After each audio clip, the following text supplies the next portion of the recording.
bonjour. Merci de nous choisir chez vous pour votre émission Décryptage. Nous recevons Mamadou Diouf. Avec lui, nous allons parler de la Guinée-Conakry. Que sait-on du lieutenant-colonel Mamadi Doumbouya? Mamadou, bonjour. Bonjour Michel. Vous allez bien? La question est toute posée. Je vais très bien. Ce qui est clair, c'est un légionnaire de l'armée française qui a été ramené en Guinée par le président lui-même, Alpha Condé, pour mettre en place une unité spéciale, puisque de plus en plus dans tous nos pays, chacun prend les devants par rapport à l'éventualité d'une attaque terroriste. Il faut des unités spéciales pour pouvoir, s'il y a lieu, combattre ces gens, prise d'otages, etc. Et c'est dans ce cadre qu'il est revenu à Guinée et qu'il a mis effectivement en place cette unité spéciale. Et chemin faisant, il y a eu des problèmes avec le président de la République, puisqu'à un certain moment, lui, il considérait que ces unités devaient avoir une certaine autonomie par rapport à l'armée de façon générale. Il était en total désaccord aussi bien avec le président de la République qu'avec le ministre des Forces armées, mais il a tenu à sa position. Il y avait même des bruits qui couraient, il sera arrêté, il ne sera pas arrêté jusqu'à ce qu'on voit ce que l'on voit. Ce qui est sûr, c'est un militaire de carrière. C'est quelqu'un qui a été formé au Sénégal, il a été formé en Israël, il a été formé également au niveau de la France. Il a été dans plusieurs théâtres d'opération, dont l'Afghanistan, qui est encore à l'ordre du jour actuellement. Donc, ce n'est pas un petit capitaine qui est venu prendre le pouvoir, comme on l'avait vu avec Dadis Camara à l'époque. C'est quelqu'un également qui a la tête sur les épaules, qui est là. Et espérons que ça servira et que le côté militaire, donner des ordres, ne va pas dominer. Le côté intellectuel également sera là pour sortir la Guinée de la situation dans laquelle elle se trouve. Vous pensez que tous ces voyages vont lui donner un certain carnet d'adresses pour la gouvernance du pays pendant ce temps de transition? Il en a, parce que dans la formation, il a été formé par les Américains avec l'actuel président du Mali, Goïta. Ils se sont connus à l'époque. Bon, les indiscrétions même disent que le président a voulu revoir un certain nombre de choses le concernant quand il a compris que c'était un ami de Goïta du Mali, en pensant que ce qui s'est passé au Mali pourrait se passer au niveau de la Guinée. Bon, mais tout ça, ça reste à vérifier. On est dans le show actuellement. Ce qui est sûr, c'est qu'à travers ces formations, il y a déjà une relation. Mais ce n'est pas à travers ces formations seulement qu'il y a une relation. Les forces spéciales sont en contact avec les Américains. Lui, il a participé en 2017 à un colloque international où, en prenant la parole, il faisait la comparaison entre la collaboration avec les militaires américains et les militaires français. Et il disait que quand les Américains, ils viennent avec tout, les armes, tout ce qu'il faut, vous faites la formation correctement, et puis après, ils partent et vous laissent tout le matériel. Il dit les Français, ils viennent avec la théorie, c'est au pays de sortir le matériel, et il se plaignait en disant que maintenant, quand c'est eux-mêmes qui veulent faire les entraînements, quand ils demandent à l'État de leur fournir le nécessaire, souvent l'État ne veut pas le faire parce que, pensant qu'il pourrait l'utiliser pour faire un coup d'État, quand je lisais ça, je souriais parce que finalement, qu'on lui ait donné ou pas, il a pu faire le coup d'État en Guinée. On dit qu'il est de la même région que le président, disons, sortant, Alpha Condé. Tout à fait. Il est de Cancan, il est du même groupe que le président de la République. Tout le monde sait qu'un des problèmes de la Guinée, c'est cette gouvernance orientée vers l'ethnie à laquelle appartient le président de la République. Quand on le dit, ce n'est pas Alpha Condé. Ceux qui l'ont précédé ont également fait la même chose.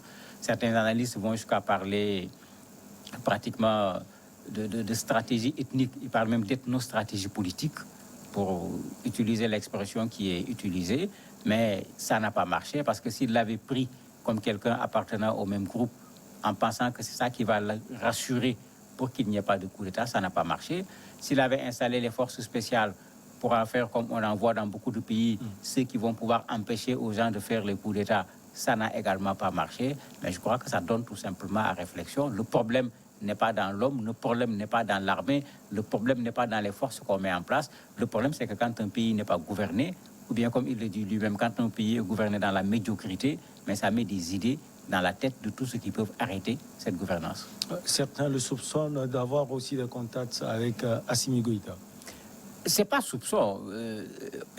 En tout cas, il y a une chose qui est claire, ils ont été formés en même temps par les Américains. Donc, ils se connaissent. Maintenant, il ne faudrait pas qu'on exagère également très tôt. Est-ce que parce qu'il connaît Assimi Goïta, il a parlé avec le président malien pour lui dire donne-moi la ficelle pour que je fasse un coup d'État? Je crois que ce serait trop facile parce que Assimi Goïta y était, il y était, d'autres gradés également, d'autres pays y étaient. Et je ne crois pas que ces gradés sont en train de penser à faire un coup d'État dans leur pays. Parce qu'un coup d'État, ce n'est pas parce qu'on a côtoyé quelqu'un qui a fait un coup d'État qu'on va le faire. Vous avez malheureusement le contexte guinéen qui a joué dans la survenue de ce coup d'État. Et c'est tellement vrai que regardez comment les Guinéens, de façon générale, qu'ils soient dans leur pays ou qu'ils soient à l'étranger, ont accueilli ce coup d'État. Ça laisse dubitatif parce qu'on ne doit pas chanter quand quelqu'un a pris le pouvoir par la force, d'autant que vous ne savez pas qu'il va faire quoi avec ce pouvoir-là. Alors, son intégrité, on va plus la vérifier par rapport à ses engagements, au respect de ses engagements. D'abord, il a promis quoi, Mamadou Diouf? Ben, les premières choses qu'il a dites et qui a intéressé et qui ont été appréciées, c'est comme s'il n'est pas dans une logique d'un comité militaire qui va diriger le pays. Parce qu'il a dit clairement, il y aura une discussion avec les partis politiques, une discussion avec la société civile sur la transition. Est-ce qu'on va aller à la soudanaise avec une direction composée par des militaires et des civils? Est-ce qu'on va aller à la malienne ou bien à la tchadienne avec les militaires qui gardent leur comité et qui mettent en place un gouvernement? On ne sait pas encore. Et c'est pourquoi, si vous regardez au niveau de l'opposition politique guinéenne, les réactions se font avec beaucoup de retenue.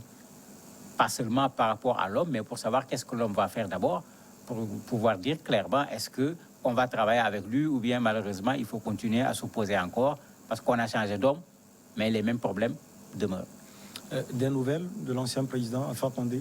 Ben, il semble être en très bonne main puisque eux-mêmes ils l'ont fait, mais je trouve que c'était carrément un simulacre quand même. Ils ont raté la communication sur ce plan-là puisque finalement ça ressemble plutôt à une humiliation que de montrer un président en jean assis sur son fauteuil, même si le président également a un peu manqué de tenue en faisant preuve d'une certaine désinvolture, ce qui a fait qu'on l'a montré dans ces positions-là. Il ne semble pas en vouloir au président lui-même, au point même qu'ils ont voulu qu'il témoigne lui-même qu'il n'y a pas eu de brutalité, on ne lui a pas touché un seul cheveu, comme le dit la vidéo. Ils n'ont surtout qu'à faire attention, il a 83 ans. Ah oui. Et un décès de ce président entre leurs mains leur amènera à devoir s'expliquer sans pour autant jamais convaincre qui que ce soit. Donc, ils ont bien fait d'avoir fait venir un médecin. Ils n'ont qu'à continuer dans cette voie pour voir ensuite comment le mettre peut-être en résidence surveillée, qu'il soit à côté de ses proches, au lieu de rester seulement dans le camp militaire. Mais ça, certainement, c'est quand ils seront sûrs qu'ils ont stabilisé un certain nombre de choses au niveau de la Guinée. À partir de ce coup d'État, est-ce qu'on peut parler de l'avenir de la Guinée-Conakry? C'est trop tôt. C'est trop tôt parce que le monsieur, est-ce qu'on l'attendait? C'est tout le problème. Le monsieur, il nous apporte quoi? Est-ce que c'est un Dadis Camara? Bon, on croit que non, parce que d'un point de vue intellectuel et par rapport à la démarche jusqu'à présent, on peut dire non. Il y a un peu de Dadis quand même, parce que la convocation des ministres hier, ça ressemblait un peu à du Dadis. Est-ce que ça va être un ATT? Quelqu'un qui vient, qui comprend qu'il est là pour les populations, qui essaye de mettre les gens en place, faire une transition, partir, il serait passé par la grande porte en ce moment, ou bien qu'est-ce qu'il va faire? C'est trop tôt pour le savoir, parce que généralement, quand on fait le coup d'État, on dit tout de suite on va rendre le pouvoir aux civils, parce que c'est la première pression de la communauté internationale, mais il faut qu'on voit concrètement qu'est-ce qui va se faire, qu'un gouvernement soit formé. Actuellement, c'est de lui qu'on parle. Il gouvernera seul, il gouvernera avec d'autres militaires, il va laisser le gouvernement avec les civils. Il y a encore des choses à connaître avant de pouvoir savoir dans quelle direction il va amener les Guinéens. À chaud, on n'a pas eu écho des réactions en profondeur des autres partis de l'opposition. Est-ce que 24 heures plus tard, vous avez quelques réactions?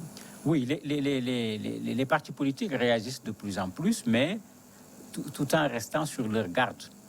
Puisque ce qui intéresse les partis politiques, c'est de pouvoir participer à une transition.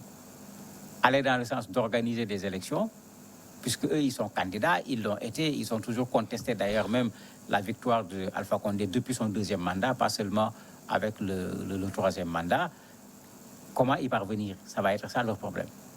Est-ce qu'on sera en face d'un ATT qui rend le pouvoir, ou bien est-ce qu'on sera en face d'un militaire qui, au bout de 4 mois, va se retrouver entouré par les mêmes personnes qui avaient conseillé le président Alpha Condé et puis qu'ils lui disent non, c'est toi la solution.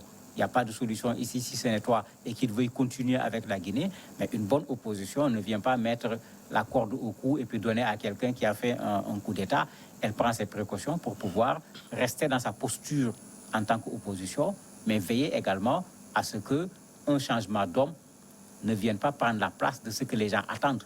C'est-à-dire carrément une alternative, pas seulement sur les personnes, mais sur les méthodes, la lutte contre la corruption, la bonne gestion du pays, etc. Une bonne opposition, c'est ça qu'elle attend, sauf bien sûr si elle veut juste venir prendre des portefeuilles ministériels, applaudir pour pouvoir s'installer pendant la transition. Vous l'aviez dit, il a été formé en France, il a été également formé par les Américains. Est-ce que cela lui donne déjà un lien particulier avec ces Occidentaux? Pas nécessairement. Hein. Le fait d'avoir été formé dans un pays ne fait pas nécessairement de quelqu'un un assujetti par rapport à ce pays.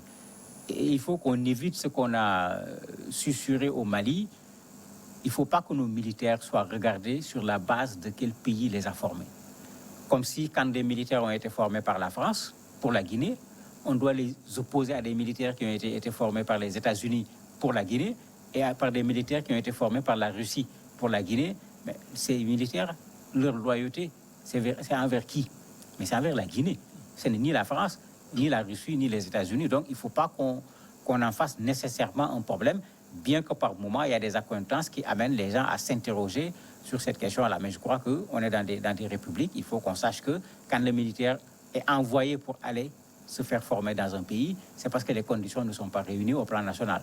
Quand il revient, il n'a qu'à se mettre dans les rangs au niveau de l'armée et servir son pays, mais pas le pays qu'il a formé. Merci beaucoup à vous, Mamadou Diouf. On va marquer la pause et on reçoit l'invité du jour.